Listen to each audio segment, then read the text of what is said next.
Let's start off with Caitlin Murray. Go ahead, Caitlin. Hi, Vlatko. Thanks for taking the time.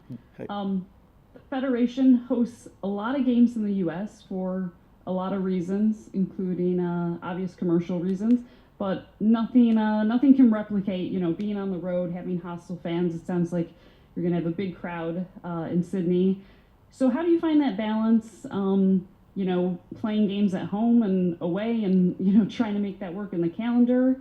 And how does the pandemic fit into it? Do you think you'll be able to travel as much into the future? Yeah, so first I have to say that nothing can compare to the atmosphere and the, the atmosphere and the venues and everything that we experience in the states. I mean, it's always nice to play in front of our fans. It's always nice to hear them, and it's always nice to have them support us. Now, with that being said, it is important that we travel outside of the country. We experience a little bit of adversity. We experience an environment where the opponents have that advantage or have that support. I think that it's important that not just we experience something like that, but we experience it in a venue or in the country that will be one of the hosts for the next big event or the World Cup 2023. So hopefully in the future we're going to be able to do that a little bit more often, or more often than we were in the last 18 months or so. And I think it is important, and especially for players that have never been they've never experienced something like that before. Excellent. Let's go back to Dominic from Sydney Morning Herald. Go ahead, Dominic. Good day, Vlatko. Thanks for taking the time. Look, last time you played Australia, it was a very high-scoring affair, and the leader of that forward line is in arguably even hotter form now. Sam Kerr enters this in red-hot form. What do you think the key is to stopping a player like Sam Kerr? I mean, first and foremost, Sam Curry is definitely one of the best players, one of the best strikers in the world, and this is not a case in recent past. That's been the case for years now. She's an incredible player, and I wish I can say if we do this, we're gonna stop Sam Kerr, but it just doesn't work like that. She's so dynamic and so unpredictable that no matter what you do, she always figures out a way to make it harder for you, or to make it tougher. But in same time, that's what we want. I mean, we want to play against the best, especially with a young team like we have now. It's important that we experience and play against some of the best players in the world, so we can gauge and evaluate properly. Thank you, sir. Let's go to Michael Saunders down in Orlando. Go ahead, Michael. Yeah, hi, Blackbelt. Thanks for taking the call. Yep. Um, you played Australia 2 games in the Olympics, as the gentleman before mentioned. One was a very high-scoring game.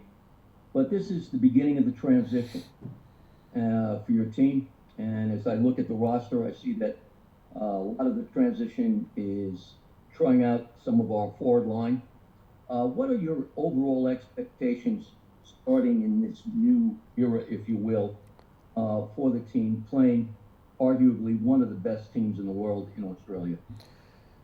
Yes, this was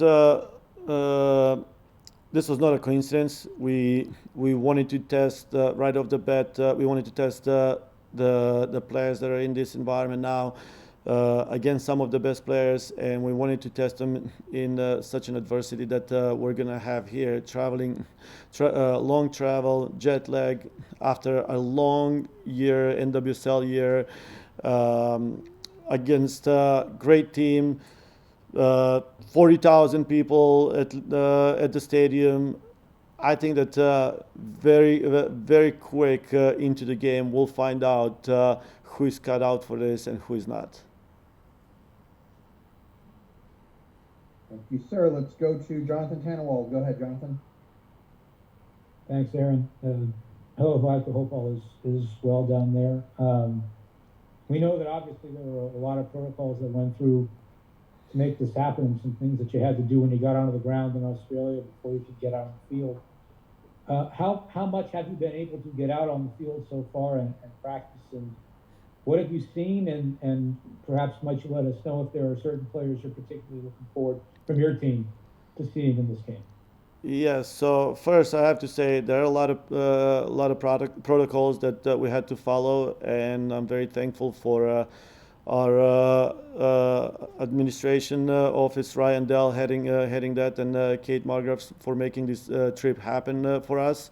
Like I said, it's an important trip, and it wasn't easy to organize it. So we're very thankful for that. Now we came here and we only had one walkthrough on the field and one short training. Tonight, actually, right after this is where we're gonna have a full proper training, and hopefully after this we're gonna have a little better idea of where the players are at.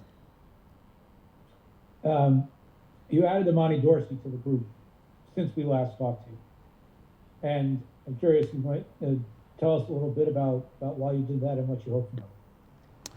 Yes, so a couple of things. First, we felt like Imani has done well in the league. She has proved that she's definitely someone that deserves a look, or if at the very least deserves to experience this environment or get a taste of this environment a little bit more.